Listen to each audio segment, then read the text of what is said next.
Indonesia kembali kedatangan 5 juta dosis vaksin Sinovac dan 1,86 juta vaksin AstraZeneca. KPK gelar operasi tangkap tangan terhadap Bupati Probolinggo.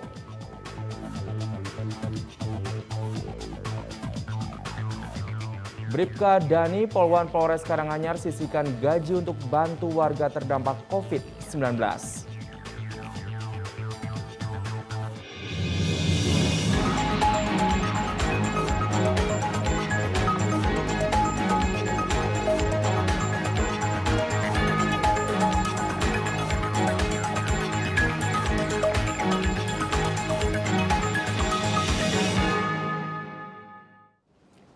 Selamat petang, Anda menyaksikan Presisi Petang. Sejumlah informasi terbaru telah kami rangkum untuk Anda selama 1 jam ke depan. Bersama saya Yan Supriyanto dan inilah Presisi Petang selengkapnya.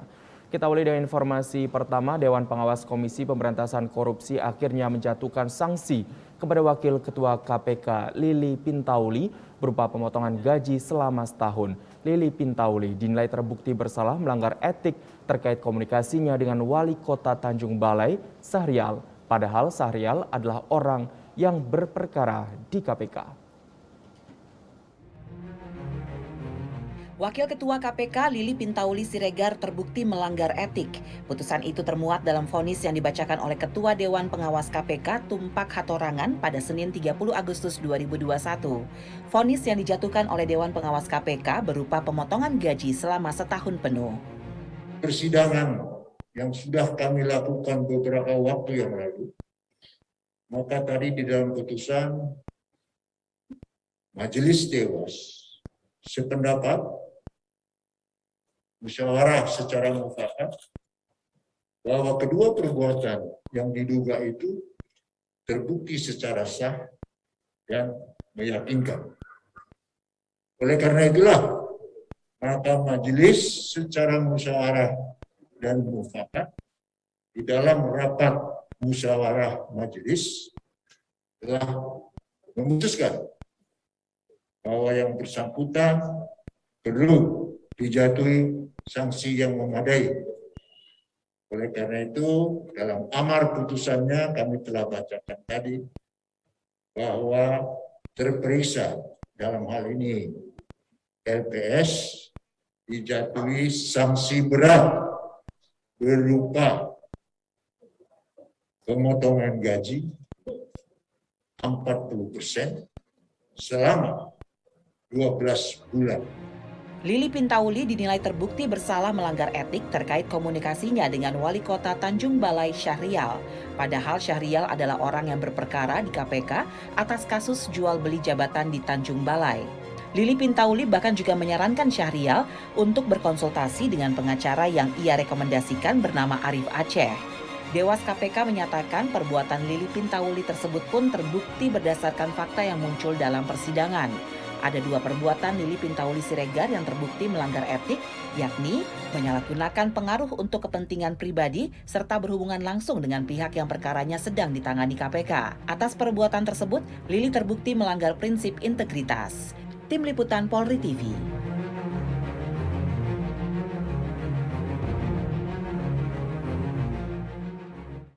Kita beralih ke informasi lain. Data kasus COVID-19 nasional per tanggal 29 Agustus 2021 menunjukkan angka sembuh harian sebanyak 16.468 orang. Sementara kasus positif COVID-19 berdasarkan pemeriksaan PCR maupun rapid antigen bertambah sebanyak 7.427 kasus, sementara kasus meninggal bertambah sebanyak 551 kasus. Sedangkan untuk program vaksinasi tahap pertama bertambah menjadi 432.418 orang dan penerima vaksinasi kedua terdapat penambahan jumlah penerima harian sebanyak 155.179 orang. Berdasarkan data yang disampaikan Satgas Penanganan COVID-19 pada 29 Agustus 2021, angka kesembuhan kembali mengalami kenaikan hingga sebanyak 16.468 orang, sehingga total pasien sembuh menjadi 3.724.318 orang. Pada periode yang sama, Satgas Penanganan COVID-19 mencatat kasus terkonfirmasi positif berdasarkan pemeriksaan PCR dan rapid antigen bertambah sebanyak 7.427 kasus, sehingga total kasus positif COVID-19 yang tercatat sejak kasus pertama hingga 29 Agustus 2021 menjadi 4.073.831 kasus. Sementara untuk angka meninggal dunia juga terjadi penambahan sebanyak 551 kasus, sehingga total kasus meninggal dunia menjadi 131.923 kasus. Sedangkan untuk program vaksinasi COVID-19 hingga 29 Agustus 2021, tercatat penerima vaksin pertama bertambah 432.418 orang, dengan total penerima 61.654.676 orang, dan penerima vaksinasi tahap kedua bertambah sebanyak 155.179 orang, dengan total penerima 34.858.000 orang. Target vaksinasi nasional sebanyak 208.265.720 orang. Iya, Indonesia kembali kedatangan 5 juta dosis vaksin Sinovac dalam bentuk jadi dan 1.086.000 dosis vaksin AstraZeneca. Kedatangan vaksin COVID-19 tahap 45 tersebut tiba di Bandara Internasional Soekarno-Hatta pada Senin 30 Agustus 2021.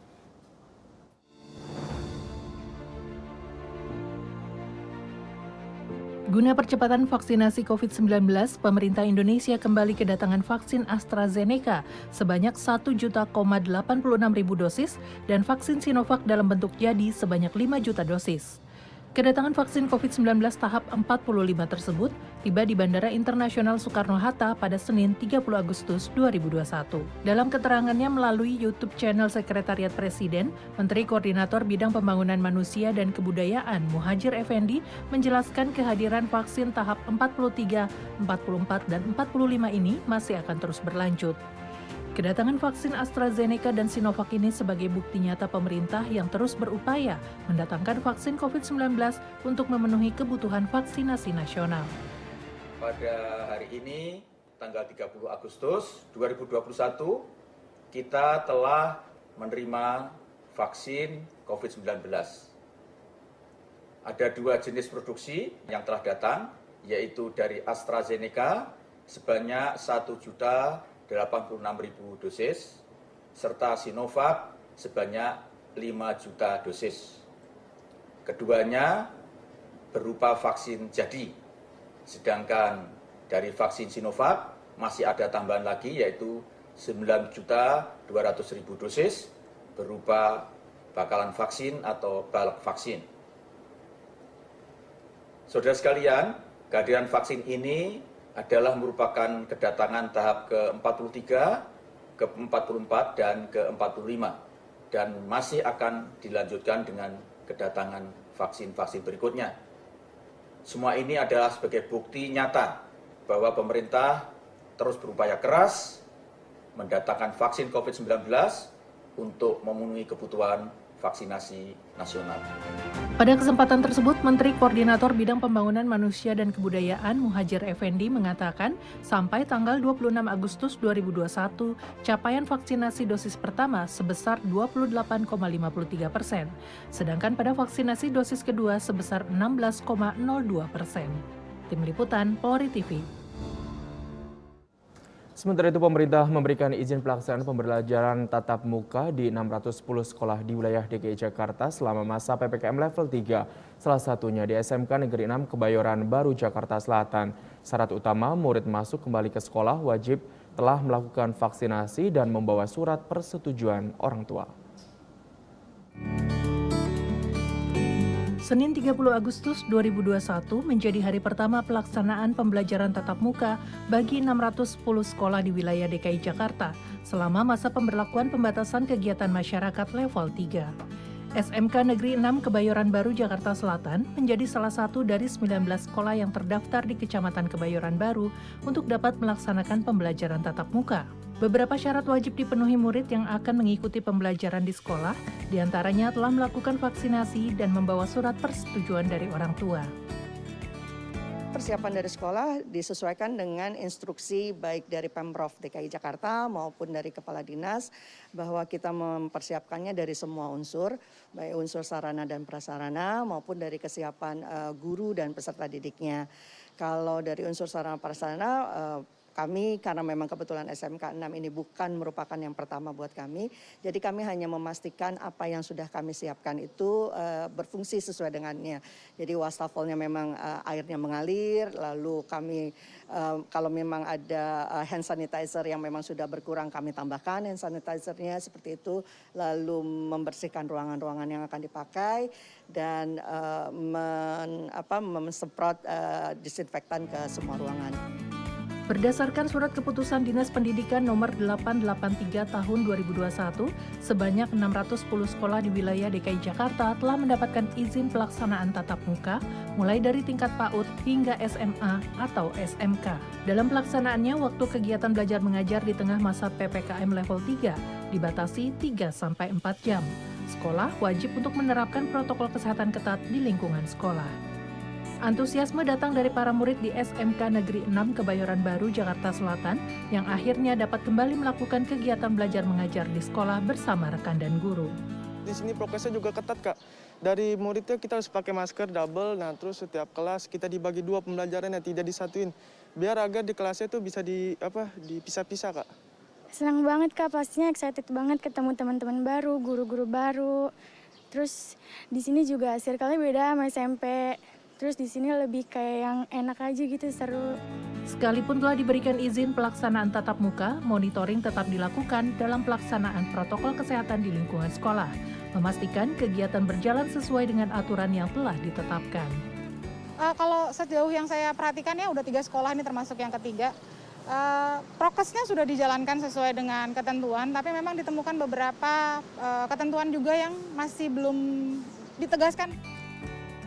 Pemerintah terus melakukan evaluasi penerapan pelaksanaan pembelajaran tatap muka untuk memastikan segala sesuatunya berjalan dengan lancar dan menghindari terbentuknya klaster penyebaran COVID-19 di lingkungan sekolah. Dari Jakarta, Natania, Fajar Mardiansah, Polri TV. Polresta Balikpapan tangkap pelaku pencurian panel tenaga surya penerangan jalan. Informasi selengkapnya usai jeda.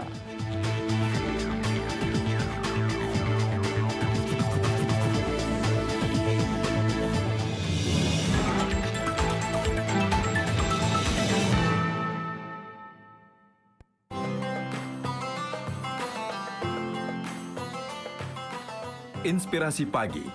Bismillahirrahmanirrahim. Assalamualaikum warahmatullahi wabarakatuh. Ketemu lagi dengan saya Yusuf Mansur. Sajian tausiah dengan tema terkini yang disampaikan oleh para ustadz ternama. Ini begitu luar biasanya efek atau impact dari hoax. Silaturahim akan memperkuat bangsa dan negara. Bersegeralah kamu kepada ampunan Allah dan surga. Dalam program Inspirasi Pagi.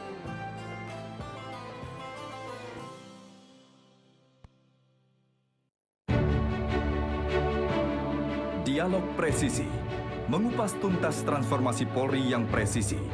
Memberikan informasi-informasi yang edukatif. Menyampaikan program prioritas Kapolri secara transparan dan informatif. Penanganan daripada COVID-19 itu sendiri. Cuti bersama itu tidak menggugurkan larangan mudik. Penjelasannya seperti apa, Pak Menko? Serta membahas terkait isu terhangat dari narasumber internal Polri menjadi rujukan rekan media. Hadir dalam Dialog Presisi.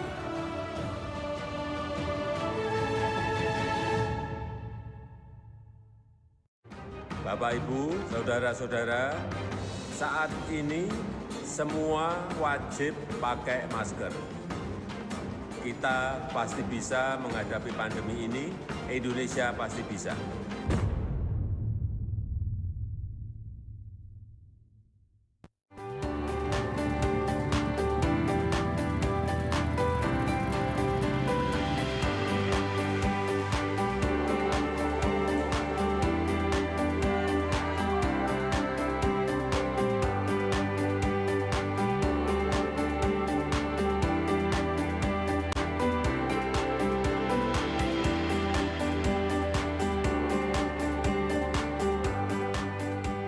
Mengenal lebih dekat tugas Babin Kamtibmas Polri. Bersama saya Pak Babin, hanya di Polri TV.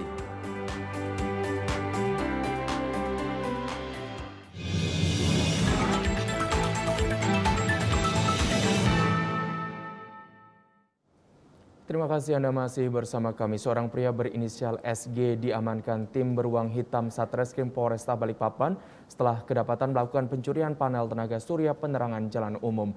SG nekat memanjat tiang lampu seorang diri untuk mencuri panel tenaga surya.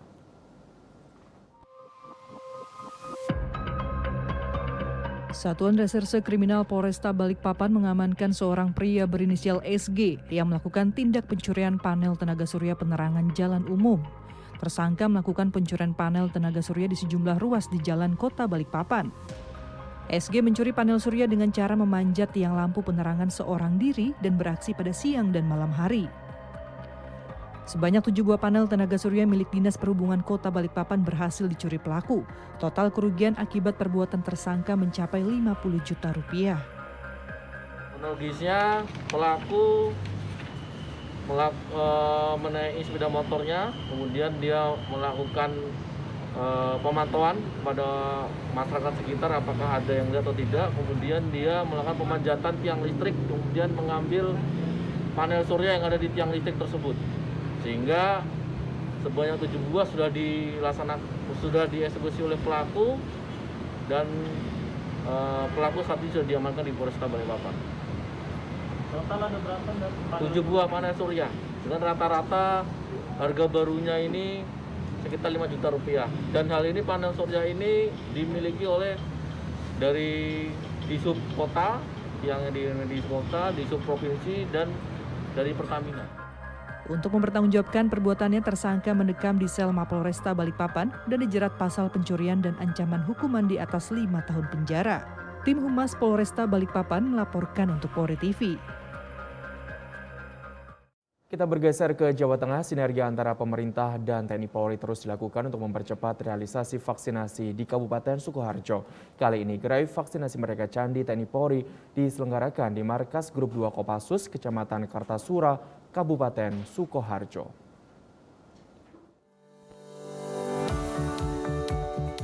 (1.500 dosis vaksin Moderna disiapkan untuk masyarakat Kabupaten Sukoharjo, Jawa Tengah yang berusia 18 tahun ke atas. Komandan Grup 2 Kopassus Kolonel Infantri Sabdono menyampaikan supaya tidak terjadi kerumunan, pelaksanaan vaksinasi dibatasi 200 peserta untuk tiap jamnya. Jadi peserta datang sesuai jam yang sudah tertera di undangan. Di tengah pelaksanaan vaksin, Bupati Sukoharjo Etik Suryani dan Dim 0726 Letkol Infantri Agus Adi Darmawan dan Kapolres Sukoharjo AKBP Wahyu Nugroho Setiawan datang untuk meninjau ke lokasi. Bupati Sukoharjo Etik Suryani berharap pemberian vaksin ini dapat mengurangi resiko penularan COVID-19 bagi warga Sukoharjo, Jawa Tengah. Etik Suryani juga berpesan agar masyarakat Sukoharjo yang sudah divaksin tidak lantas berbangga diri, kemudian terlena tidak menerapkan protokol kesehatan.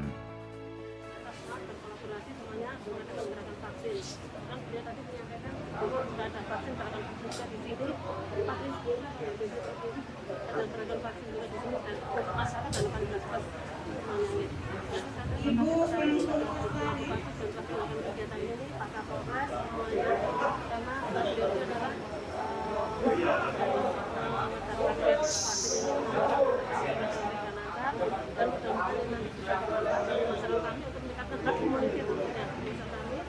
Pesan saya meskipun sudah divaksin jangan takut 3M karena COVID sudah mulai alhamdulillah mulai melandai, tapi ini jangan membuat kita berbangga diri terlena, tapi kita tetap prokesnya ketat. Itu untuk waspada resikonya seperti itu. Sementara itu, Kapolres Sukoharjo AKBP Wahyu Nugroho Setiawan mengapresiasi kolaborasi antara Grup 2 Kopassus dengan Polres Sukoharjo dalam rangka percepatan penanganan pandemi COVID-19. Dengan kegiatan ini menunjukkan sinergitas antara TNI Polri sangat bermanfaat bagi masyarakat, terutama dalam penanganan pandemi COVID-19. Humas Polres Sukoharjo melaporkan untuk Polri TV. Ya, Kapolres Sukoharjo AKBP Wahyu Nugroho Setiawan memberikan penghargaan kepada anggotanya yang berprestasi. Pemberian penghargaan ini merupakan bentuk apresiasi kepada anggota yang telah berdedikasi tinggi.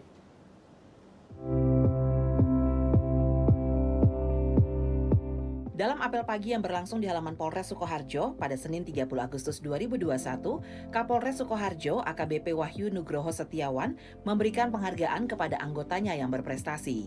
Pemberian penghargaan kepada anggota berprestasi merupakan salah satu program kerja Kapolri Jenderal Polisi Listio Sigit Prabowo terkait reward dan punishment, yakni anggota yang berprestasi akan diberikan apresiasi atas dedikasinya dan anggota yang melanggar akan mendapatkan sanksi yang sesuai. Penghargaan dari AKBP Wahyu Nugroho Setiawan kepada anggotanya diberikan kepada anggota Babin Kamtipmas Polsek Baki, Aibda Gunadi, setelah memenangkan lomba azan dan Dai Kamtipmas tingkat Polres Sukoharjo dalam rangka HUT RI ke-76. Selain kepada Aibda Gunadi, penghargaan juga diberikan kepada Aibda Joko Sriono dan Aibtu Suratno sebagai juara 2 dan 3 lomba azan. Dan untuk juara 2 dan 3 lomba Dai Kamtipmas diberikan kepada Bribka Eko Winarno dan Aibtu Adenan. Dalam kesempatan yang sama, Kapolres Sukoharjo juga memberikan penghargaan kepada Kanit Reskrim Polsek Bulu, Aibtu Muhammad Arfasuki dan Aibtu Bambang Margianto, anggota Satreskrim Polres Sukoharjo yang telah berhasil mengungkap kasus pencurian sepeda motor, serta penghargaan kepada Bribka Agus Wibowo dan Bribka Fajar Wahyu Prihanto yang telah mendeteksi dini dan melakukan pencegahan dalam menjaga kondusivitas di masa PPKM. AKBP Wahyu Nugroho Setiawan menyampaikan pemberian penghargaan ini dapat menjadi motivasi dan semangat personel untuk terus menjalankan tugas dengan baik serta memacu personel lainnya untuk dapat berprestasi dalam bekerja. Humas Polres Sukoharjo melaporkan untuk Polri TV. Ya, selanjutnya hidup dalam keterbatasan hingga terpaksa tinggal di pinggiran kali tak membuat Ngadiono dan istrinya berpasrah diri. Sebaliknya pasangan ini terus bekerja meski hanya sebagai buruh pencari rumput. Kisah Ngadiono ini mengetuk hati Bribka Nur Aliswandi yang tak pernah berlalu kepada warga yang membutuhkan.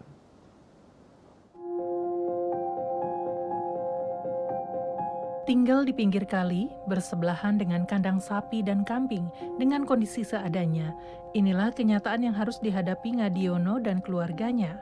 Warga desa Ngelipar, Gunung Kidul, daerah istimewa Yogyakarta ini sehari-hari bekerja sebagai buruh pencari rumput untuk menyambung hidup.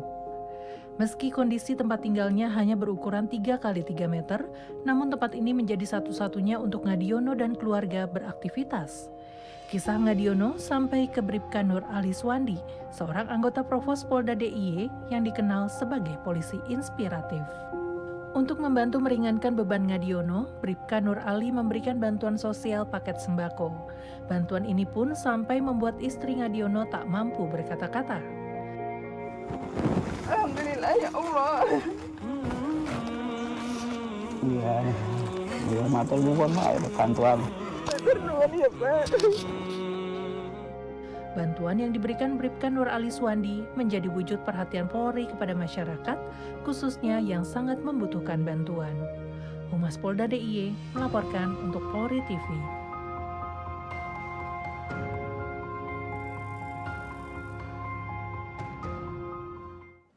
Kasus COVID-19 di Aceh naik, Kepala BNPB gelar rapat bersama Forkopimda. Informasi selengkapnya sesaat lagi.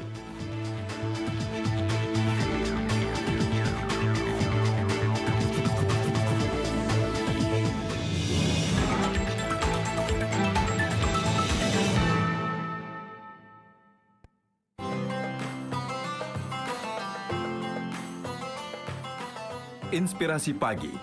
Bismillahirrahmanirrahim. Assalamualaikum warahmatullahi wabarakatuh. Ketemu lagi dengan saya Yusuf Mansur. Sajian tausiah dengan tema terkini yang disampaikan oleh para ustadz ternama. Ini begitu luar biasanya. Efek atau impact dari hoax. Silaturahim akan memperkuat bangsa dan negara. Bersegeralah kamu kepada ampunan Allah dan surga. Dalam program Inspirasi Pagi.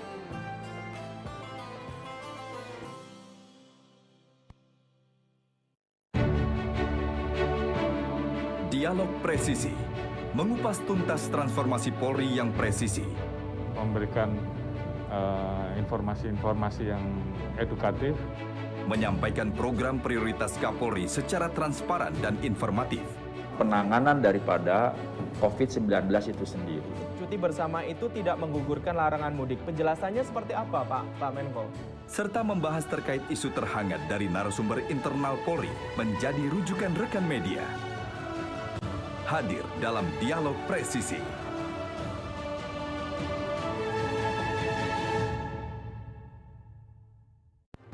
Bapak, Ibu, Saudara-saudara, saat ini semua wajib pakai masker. Kita pasti bisa menghadapi pandemi ini, Indonesia pasti bisa.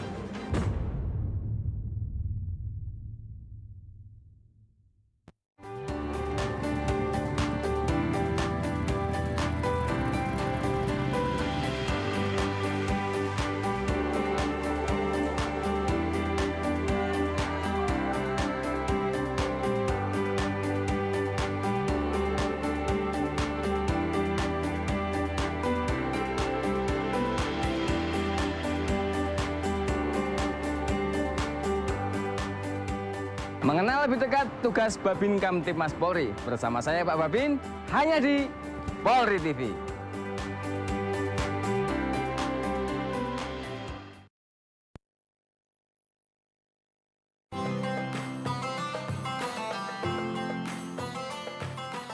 Inspirasi Pagi. Bismillahirrahmanirrahim. Assalamualaikum warahmatullahi wabarakatuh. Ketemu lagi dengan saya Yusuf Mansur. Sajian tausiah dengan tema terkini yang disampaikan oleh para ustadz ternama. Ini begitu luar biasanya. Efek atau impact dari hoax. Silaturahim akan memperkuat bangsa dan negara. Bersegeralah kamu kepada ampunan Allah dan surga. Dalam program Inspirasi Pagi.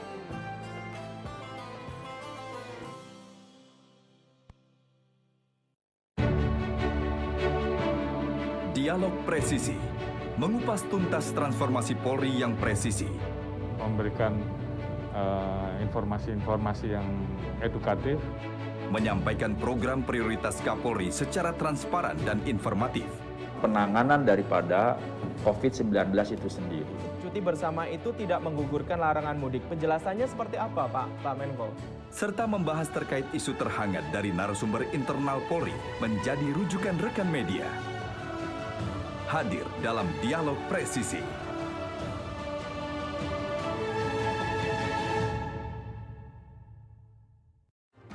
Bapak, Ibu, Saudara-saudara, saat ini semua wajib pakai masker. Kita pasti bisa menghadapi pandemi ini, Indonesia pasti bisa.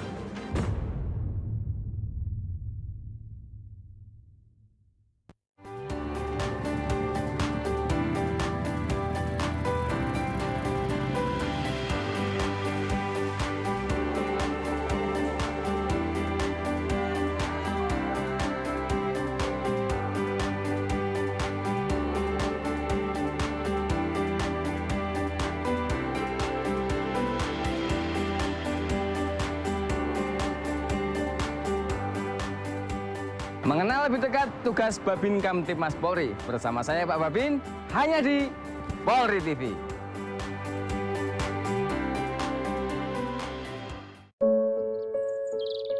Cahaya pagi memberikan tanda kesempatan kita untuk melakukan yang terbaik kepada keluarga dan pekerjaan.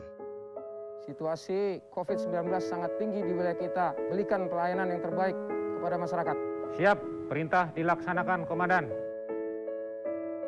Di situasi pandemi COVID-19, Polri berkomitmen mendukung dalam penanganan COVID-19.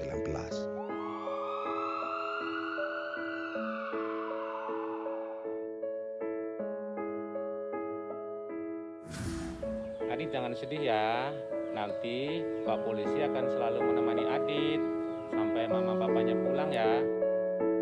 Dedikasi ini terus akan kami jalankan.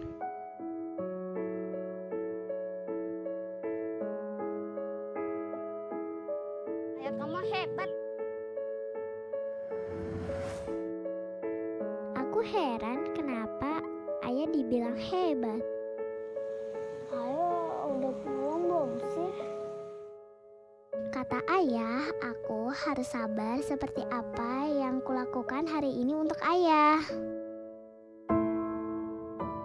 Ayah selalu ada buat mereka. Ya, udah kecil. Menolong adalah belajar untuk saling membutuhkan lebih dari yang ingin kita ketahui. Tanpa pamrih, balasan itu kembali merefleksi, merangkai kebaikan kembali. Ayah kamu hebat. Kata mereka, ayahku hebat. Ayah, tadi berhormat sama aku. Dia bilang, ayah hebat. Aku heran, dia kenapa bilang begitu? Mengulurkan tangan tanpa mengharapkan balasan adalah ungkapan tulus untuk kinerja kami. Ayah nggak mengarang cerita kan buat menghibur aku? Itu benar ceritanya, Kara. Aku bangga sama ayahmu. Tidak ada yang lebih indah dari ketulusan yang kami lakukan menjadi motivasi bagi masa depan mereka. Aku bangga ayahku seorang polisi.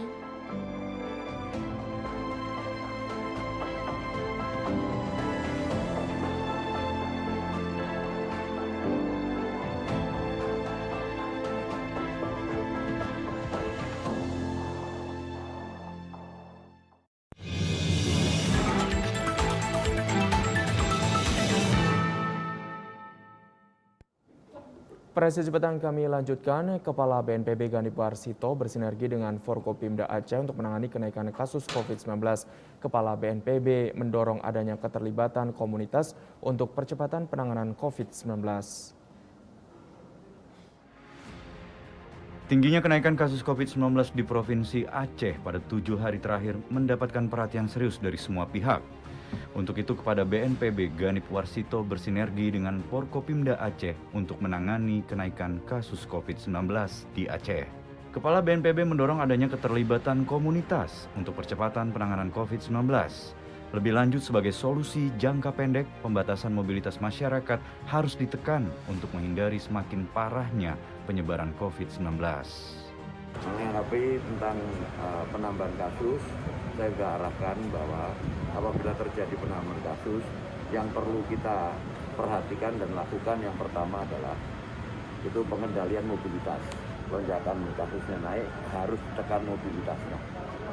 Nah, bagaimana menekan mobilitas? Maka dilakukan pembatasan. Kenapa demikian? Karena virus ini yang membawa atau vektornya adalah manusia.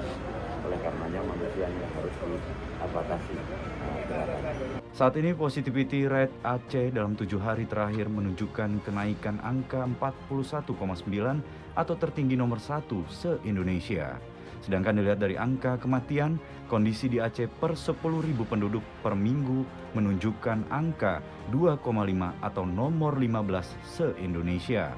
Berbagai upaya telah dilakukan, mulai vaksinasi hingga memberlakukan PPKM level 4. Tim Liputan, Polri TV.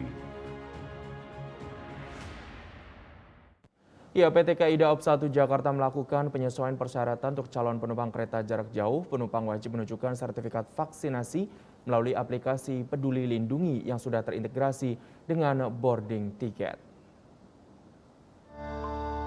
Sebagai upaya perlindungan bagi masyarakat, PT KAI mewajibkan calon penumpang kereta untuk menunjukkan sertifikat vaksin minimal dosis pertama. PT KAI mengintegrasikan sistem boarding tiket calon penumpang dengan sistem Peduli Lindungi. Hasil dari data vaksinasi calon penumpang dan hasil RT-PCR atau swab antigen calon penumpang akan terlihat dengan integrasi data tersebut. Sistem aplikasi Peduli Lindungi terintegrasi dengan NIK calon penumpang. Namun jika data calon penumpang belum terintegrasi, nantinya calon penumpang wajib melakukan pemeriksaan kesehatan secara manual dengan tetap menerapkan protokol kesehatan. Sampai saat ini pihak KAI juga memberikan kapasitas sebanyak 70% untuk menghindari penumpukan penumpang. Selain itu, pihak KAI juga menyediakan tes antigen gratis bagi para calon penumpang kereta. Oh, kalau saya kan pesannya dari aplikasi KAI Akses gitu. Ya udah terus sampai sini diperiksa itu vaksin surat vaksin, terus melakukan antigen. Setelah itu udah gitu aja. Kalau menurut saya ya efektif juga ya. Jadi gimana ya? Jadi aman lah, berarti orang yang udah masuk tuh berarti syaratnya kan harus sudah divaksin ya kan. Terus harus menunjukkan juga surat-suratnya, terus di antigen juga. Kalau menurut saya itu jadi lebih buat kita masyarakat yang takut sama corona itu jadi lebih aman lah, merasa aman gitu. Adapun syarat bagi calon penumpang yang ingin melakukan perjalanan menggunakan kereta adalah berusia 12 tahun ke atas, berkas pemeriksaan RT-PCR 2x24 jam, swab antigen 1x24 jam dengan hasil negatif dan sudah divaksin minimal dosis pertama. Dari Jakarta, Medina Said, Muhammad Rizky, Polri TV.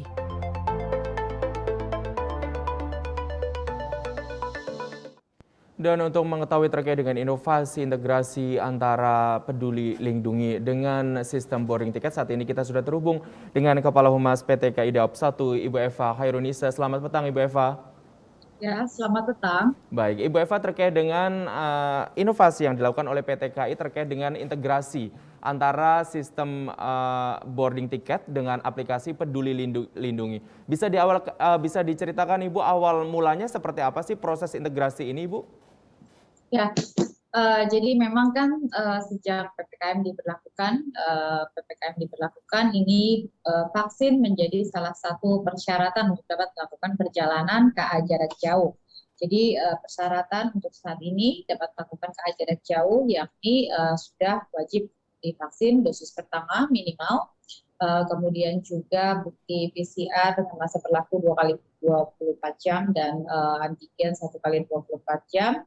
Dan batasan usia harus diperhatikan juga, yakni yang dapat menggunakan KA jarak jauh itu anak berusia 12 tahun ke atas seperti itu. Nah, kalau kita bicara mengenai vaksin sendiri, setelah dijadikan persyaratan untuk penggunaan KA jarak jauh, maka kita juga ikut mendukung program ataupun arahan pemerintah tersebut, yakni dengan adanya hadirnya layanan vaksin juga di stasiun Gambir dan juga stasiun Pasar Senen untuk calon pengguna KA jarak jauh. Dan kemudian itu terus kita kembangkan untuk dapat mempermudah proses pemeriksaan, maka sejak tanggal 23 Juli lalu, untuk aplikasi Peduli Lindungi, sistemnya ini sudah terintegrasi saat ini dengan sistem boarding untuk penumpang KA jarak jauh. Sehingga dengan ada integrasi tersebut, maka pada saat calon pengguna ini akan melakukan perjalanan KA jarak jauh, sebelumnya mereka akan melakukan boarding ya. Nah, pada saat boarding ataupun pemeriksaan tiket KA tersebut, petugas ini bisa dapat langsung melihat di layar pengecekan ini apakah yang bersangkutan sudah divaksin atau belum, seperti itu. Artinya sistem itu bisa mendeteksi tanpa kemudian calon penumpang itu menginstal aplikasi Peduli Lindungi, seperti itu Bu Eva? Ya, betul sekali, karena melalui NIK. Jadi sistem yang terintegrasi dengan sistem boarding KA ini, mereka melihatnya berdasarkan NIK yang diinput seperti itu ya. Jadi pada saat pengguna akan melakukan transaksi, jadi pada saat masyarakat akan melakukan transaksi pembelian tiket jarak jauh, ini kan mereka wajib menginput NIK juga, seperti itu. Tapi sejauh ini mekanismenya seperti apa sih Bu, kalau misalkan kemudian proses atau cara kerjanya dari sistem integrasi ini?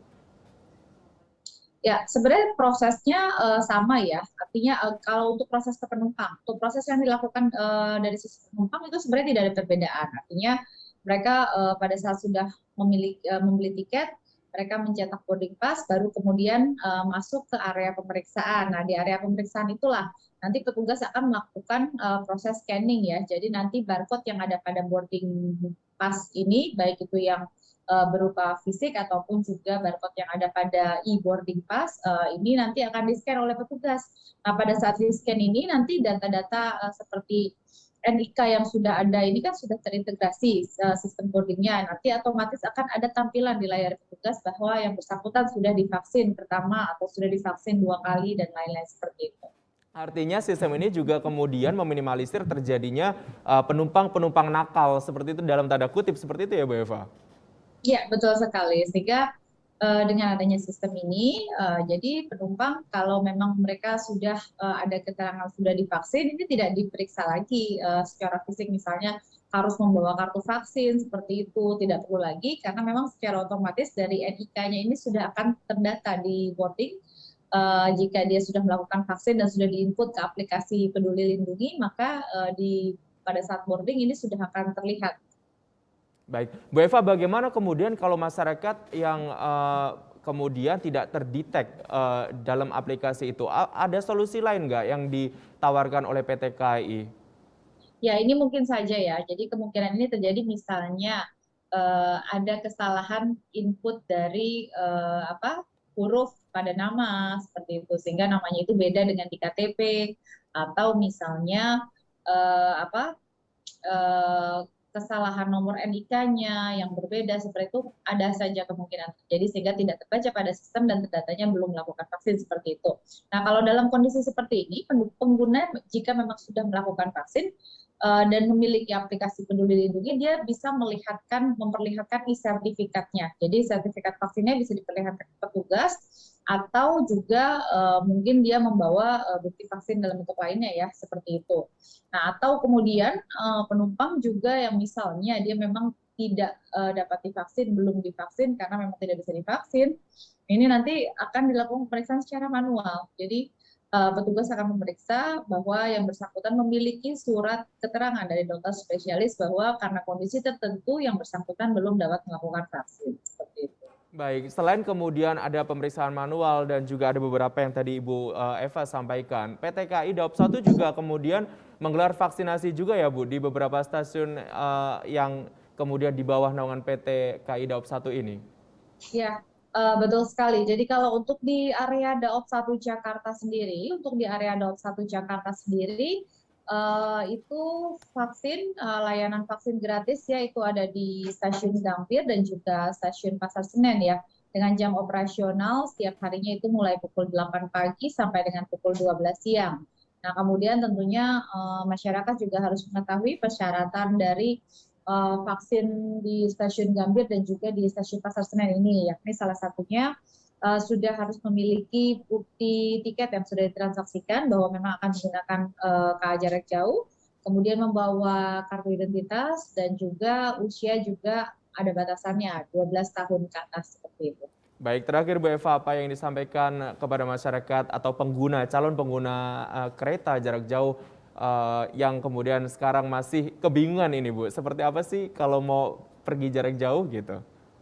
Ya, baik, jadi untuk seluruh masyarakat yang ingin menggunakan KA jarak jauh, tentunya yang pertama harus dipastikan dulu dapat memenuhi persyaratan ya. Adapun persyaratan terkait protokol kesehatan untuk saat ini yang diberlakukan untuk perjalanan KA jarak jauh itu harus sudah divaksin minimal dosis pertama, kemudian juga memiliki bukti pemeriksaan ya untuk antigen dengan batas dengan masa berlaku 1x24 jam atau PCR dengan masa berlaku 2x24 jam, dan juga harus diperhatikan ada batasan usia, yakni yang diperkenankan untuk menggunakan KA jarak jauh itu usia 12 tahun ke atas.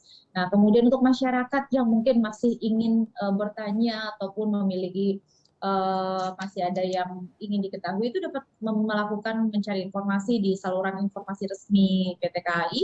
Itu ada di berbagai saluran informasi, seperti misalnya bisa melalui media sosial @kereta api kita atau @KAI121, atau bisa juga melalui saluran telepon 021 121.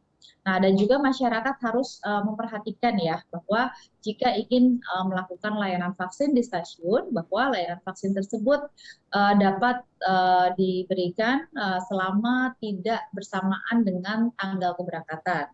Jadi sebagai contoh, masyarakat yang ingin berangkat hari ini itu tidak bisa melakukan vaksin di hari yang sama. Jadi harus 1 hari sebelumnya paling lama, seperti itu. Baik, terima kasih Kepala Humas PT KAI Daop 1 Jakarta, Ibu Eva Khairunisa yang telah bergabung bersama kami. Terima kasih Bu atas waktunya. Terima kasih, selamat sore. Baik, selamat sore. Kita beralih ke informasi lain. Puluhan warga Purwodadi yang sedang berada di Taman Kuliner di Timur Simpang 5 pada Minggu 29 Agustus 2021 mendadak kaget sebab secara tiba-tiba tim gabungan dari TNI Polri dan Satgas COVID-19 Kabupaten Grobogan, Jawa Tengah melakukan tes swab antigen kepada warga tersebut.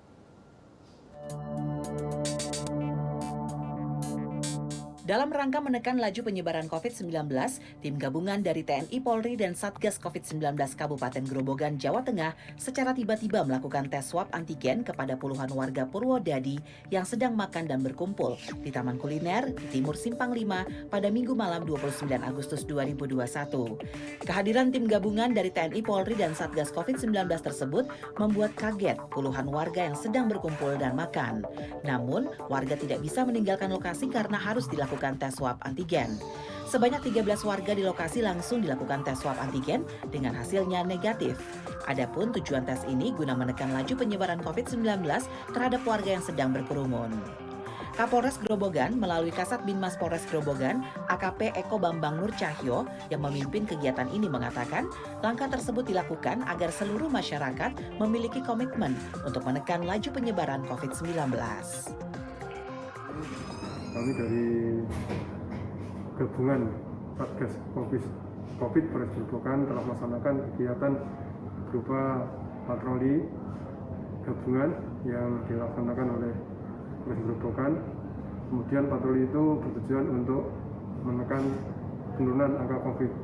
Patroli kita laksanakan di beberapa tempat yang ada kerumunan massanya, dan tempat tersebut kita temukan di Taman Kuliner sebelah timur Simpang 5. Pada saat itu kami melihat ada beberapa orang, baik perempuan atau laki-laki, bergerombol lebih kurang 13 orang. Kemudian dari orang-orang tersebut langsung kita laksanakan swab. Dan alhamdulillah untuk hasil swab tersebut ke-13 orangnya negatif. Kegiatan tes swab antigen ini guna meningkatkan kepatuhan masyarakat dalam menerapkan protokol kesehatan saat beraktivitas di tempat umum selama masa pandemi COVID-19. Tim Humas Polres Grobogan melaporkan untuk Polri TV.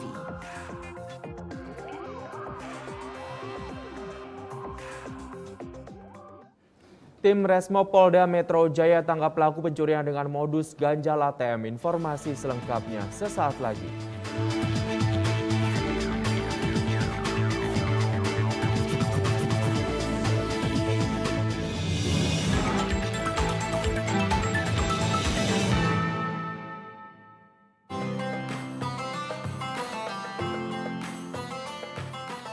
Inspirasi Pagi. Bismillahirrahmanirrahim. Assalamualaikum warahmatullahi wabarakatuh. Ketemu lagi dengan saya Yusuf Mansur. Sajian tausiah dengan tema terkini yang disampaikan oleh para ustadz ternama. Ini begitu luar biasanya efek atau impact dari hoax. Silaturahim akan memperkuat bangsa dan negara. Bersegeralah kamu kepada ampunan Allah dan surga. Dalam program Inspirasi Pagi.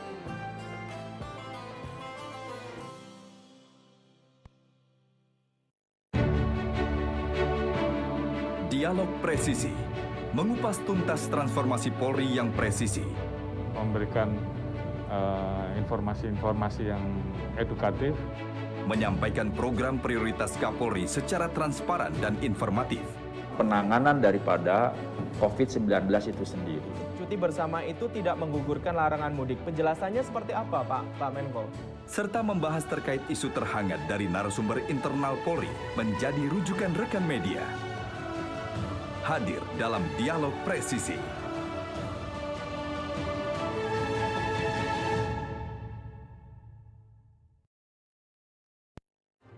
Bapak, Ibu, saudara-saudara, saat ini semua wajib pakai masker. Kita pasti bisa menghadapi pandemi ini, Indonesia pasti bisa.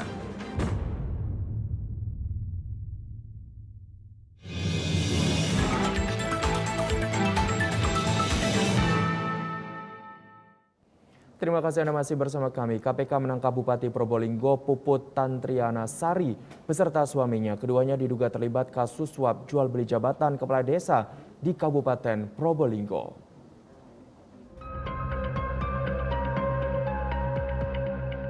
KPK menangkap Bupati Probolinggo Puput Tantriana Sari beserta suaminya yang merupakan seorang anggota DPR dari fraksi Nasdem, Hasan Amiruddin, lewat operasi tangkap tangan. KPK mengamankan uang yang nilainya 360 juta rupiah.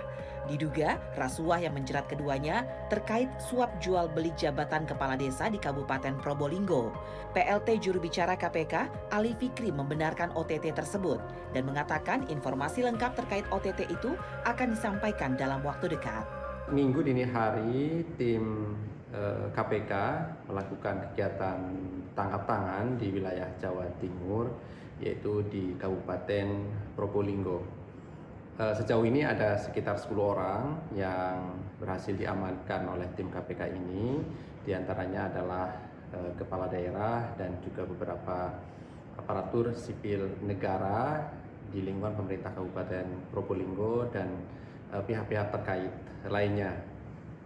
Saat ini tim KPK masih terus melakukan permintaan keterangan terhadap pihak-pihak yang diamankan dimaksud.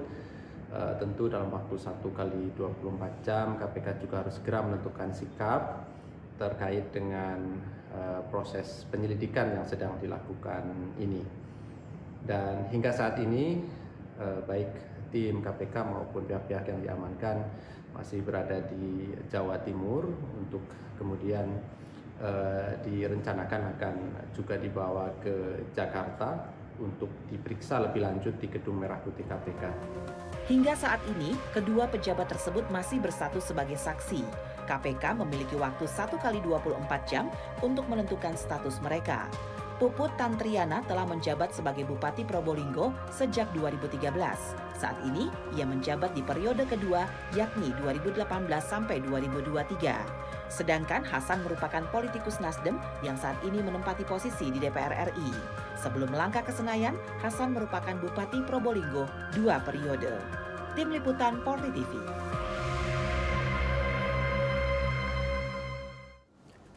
Sementara itu, tim Resmo Polda Metro Jaya berhasil menangkap 3 tersangka spesialis pencurian ganjal ATM yang setia beraksi dalam melakukan kejahatannya di kawasan Bekasi, Jawa Barat.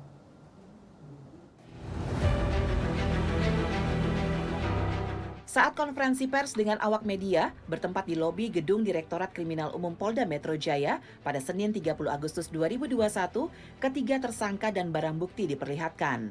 Ketiga tersangka inisial AS, Y, dan CH ditangkap tim reserse mobil atau Resmo Polda Metro Jaya. Para tersangka ini setiap beraksi dalam melakukan kejahatannya di kawasan Bekasi, Jawa Barat. Kabid Humas Polda Metro Jaya, Kombes Polisi Yusri Yunus menyampaikan, sindikat tersangka pencurian dengan modus ganjal ATM ini selalu beraksi di minimarket dan tempat pengisian bahan bakar umum yang sepi di kawasan Bekasi, Jawa Barat. Masing-masing tersangka memiliki peran yang berbeda-beda saat beraksi. Dalam kurun waktu 5 bulan, para pelaku mengaku sudah beraksi hingga 15 kali. Total kerugian korban dari pencurian tersebut sebanyak 36 juta rupiah. Adanya kasus pencurian dengan pemberatan sesuai dengan pasal 363 KUHP, yaitu modusnya adalah ganjal ATM. Ya, ini sudah berapa kali kita lakukan pengungkapan, tetapi terus saja pelaku-pelaku dengan sindikat, karena ini bergeraknya tidak pernah sendiri. Minimal mereka bertiga, kadang berlima. Ya, sasarannya adalah para masyarakat-masyarakat yang memang mengambil uang di ATM.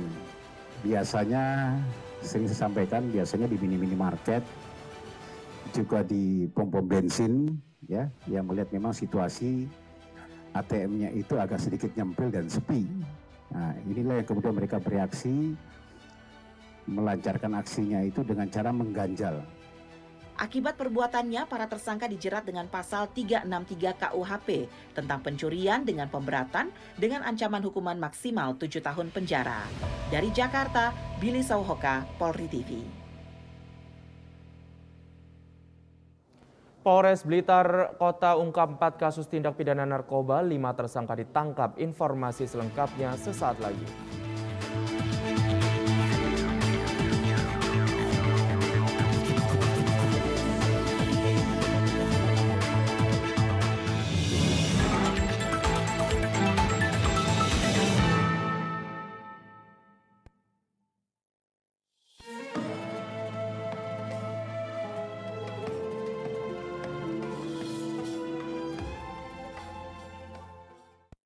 Allahu Akbar, Allahu Akbar. Allahu Akbar, Allahu Akbar. Asyhadu an la ilaha illallah.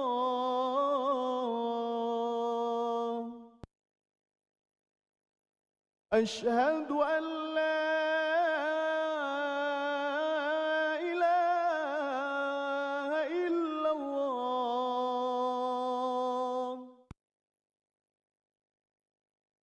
أشهد أن محمدًا رسول الله.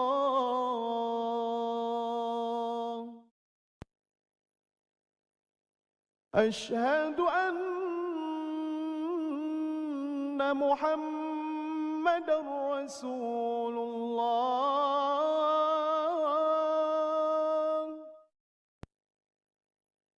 حي على الصلاة.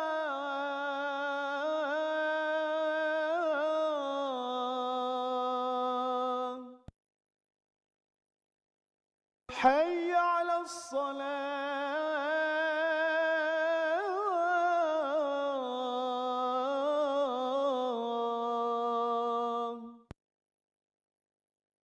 حي على الفلاح.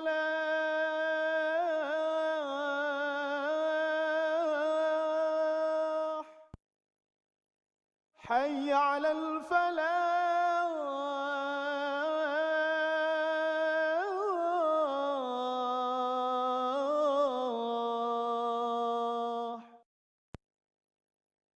الله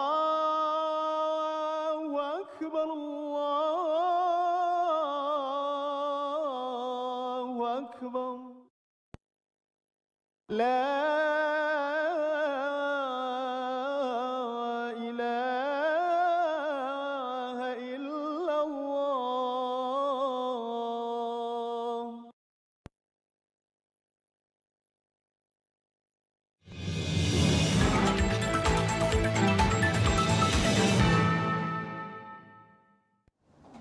Presisi petang kami lanjutkan, Polres Blitar Kota mengungkap kasus tindak pidana narkoba selama bulan Agustus 2021. Para tersangka terancam hukuman seumur hidup dan pidana denda 10 miliar rupiah.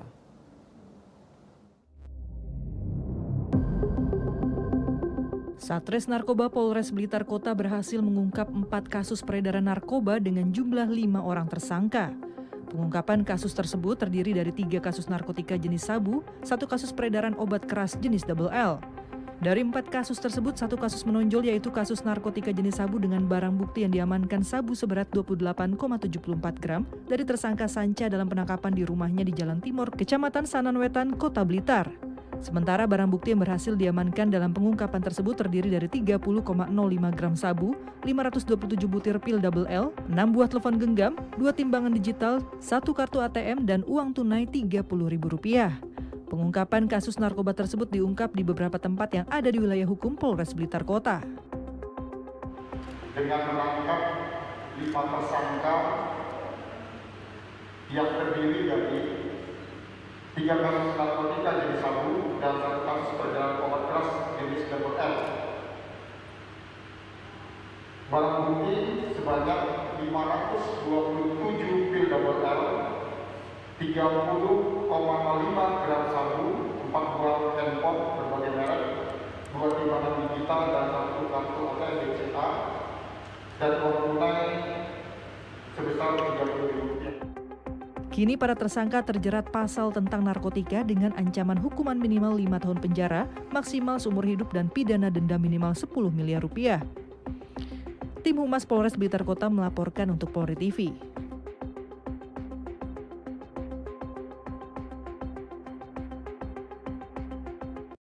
Ya, setelah diberlakukannya PPKM level 3 di Kota Jakarta, Kementerian Perhubungan mewajibkan para calon pengguna moda transportasi darat agar menunjukkan kartu vaksin dosis pertama seiring disosialisasikannya aplikasi Peduli Lindungi untuk para pengguna transportasi.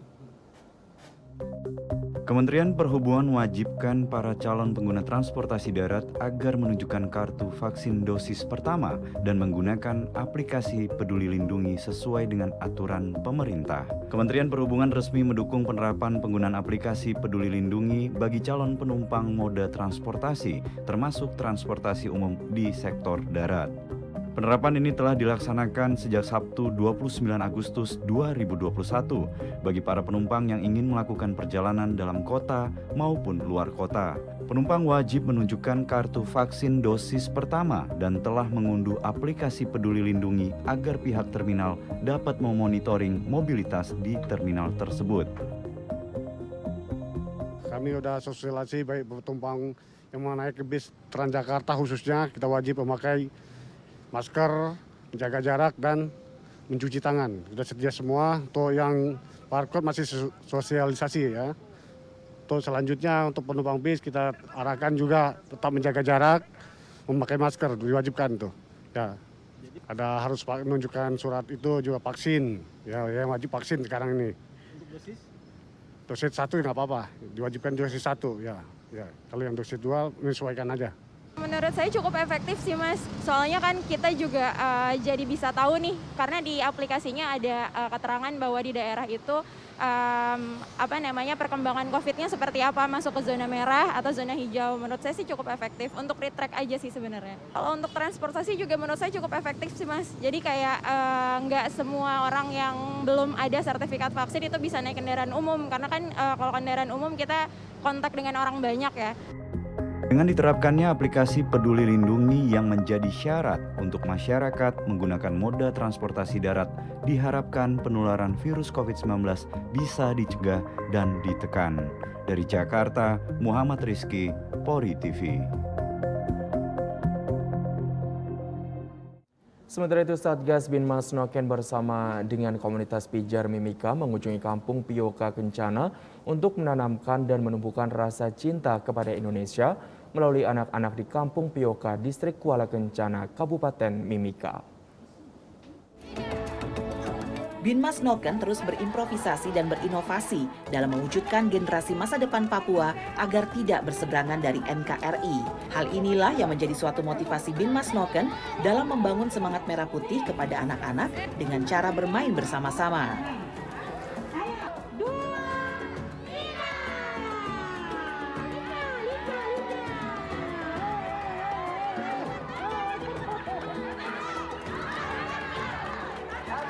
Pamin Ops Binmas Noken, AKP Amandus John Selvanus mengatakan, tim Binmas Noken langsung menghampiri anak-anak dan langsung membuat suatu kegiatan dengan melakukan perlombaan-perlombaan. Dengan semua hal yang telah dibuat tim terhadap kegiatan ini, anak-anak diharapkan dapat terus mencintai Indonesia dan dapat tertanam nilai-nilai kebangsaan seperti dasar negara, yaitu Pancasila. Kami berterima kasih karena terus bersama-sama berkolaborasi dengan Binmas Noken guna bersama-sama membagikan pendidikan bagi anak-anak kami tercinta yang ada di Kabupaten Mimika. Terima kasih. Kegiatan-kegiatan untuk menanamkan dan menumbuhkan rasa cinta kepada Indonesia melalui anak-anak, baik dalam hal mengajar maupun silaturahmi, untuk mempererat kedekatan dengan masyarakat akan terus dilakukan di berbagai wilayah di Mimika, Papua. Humas Polda Papua melaporkan untuk Polri TV. Sementara itu, seorang poluan Polres Karanganyar membantu warga Kelurahan Jungke, Kecamatan Karanganyar yang terdampak pandemi COVID-19. Bantuan diberikan dari hasil menyisihkan sebagian penghasilannya sebagai anggota Polri.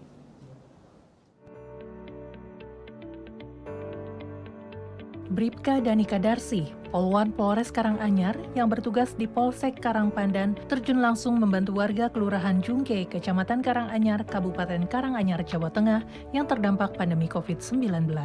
Bribka Danika Darsi, poluan Polres Karanganyar yang bertugas di Polsek Karangpandan, terjun langsung membantu warga Kelurahan Jungke, Kecamatan Karanganyar, Kabupaten Karanganyar, Jawa Tengah yang terdampak pandemi COVID-19. Bantuan yang diberikan berupa modal usaha untuk berjualan rujak dan jus bagi warga yang kehilangan pendapatan akibat pandemi COVID-19. Selain memberikan bantuan modal, Bribka Dhani juga memberikan motivasi kepada ibu-ibu yang ditemuinya untuk terus semangat dan tak putus asa dalam menghadapi situasi sulit. Perhatian Bribka Dhani Kadarsi mendapat apresiasi dari pengurus RT RW setempat. Saya akan mengucapkan banyak terima kasih kepada Ibu Dhani, Polwan Polres Karanganyar yang telah membantu warga kami yang kena dampak COVID ini. Beliau ini sebenarnya kemarin bekerja, namun karena pandemi dia di PHK, dia tidak punya pekerjaan, maka kami sebagai wakil dari warga mengucapkan banyak terima kasih sekali dengan adanya program Ibu Dhani dari Polwan Karanganyar, Polwan Polres Karanganyar yang membantu warga kami dengan usaha rujak bibir ini. Semoga dengan bantuan ini bisa mengangkat perekonomian warga kami. Atas bantuannya untuk ibu Niken keluarga ini yang mana telah terdampak pandemi ini telah berlangsung lama. Semoga bantuan Bu Niken bisa menjalankan roda perekonomian dan semoga usahanya makin laris dan maju.